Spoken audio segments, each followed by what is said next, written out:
আজকে আমি তোমাদের সবাইকে ছোট্ট একটা গল্প বলে শোনাই। সবাই মন দিয়ে শুনবেন গল্পটা। একটা ঘরের মধ্যে 4টি মোমবাতি ছিল।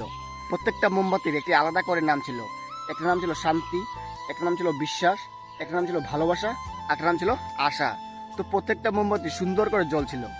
তো এভাবে কিছুক্ষণ চলার পর হঠাৎ করে একটা বাতাস এসে শান্তি নামক মোমবাতিটাকে নিভিয়ে দিল।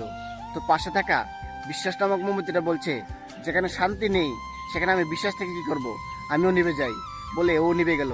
তো এভাবে কিছুক্ষণ চলার পর ভালোবাসা নামক মোমবাতিটা বলছে, যেখানে শান্তি নেই, যেখানে বিশ্বাস নেই, সেখানে আমি ভালোবাসা থেকে কি করব, আমিও নিভে যাই, বলে ভালোবাসা নামক মোমবাতিটাও নিভে গেল। এখন ওই রুমের মধ্যে শুধু আশা নামক মোমবাতিটা জ্বলছে।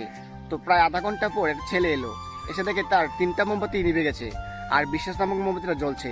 তো সে কি করলো, সেই বিশ্বাস নামক মোমবাতিটা দিয়ে আবার প্রত্যেকটা মোমবাতিকে জ্বলিয়ে দিল।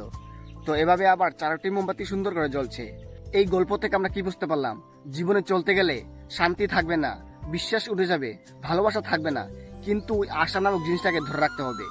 আপনি কি ভাবছেন, কি করবেন, সেগুলো ভাবলে হবে না। আপনি যে কাজটা করছেন ওই কাজটাকে কন্টিনিউ করে যান। একটা ভিতরে স্বপ্ন রাখুন যে আমি কাজটা করতে পারবো, একটা আশা রাখুন। আশা থাকাটা ভালো। তো আমার কথাগুলো তুমি যদি বুঝতে পারো তাহলে একটা ছোট্ট কমেন্ট করে যেও। আর আমার কথাগুলি ভালো লাগলে একটা শেয়ার করে দিও ভিডিওটাকে।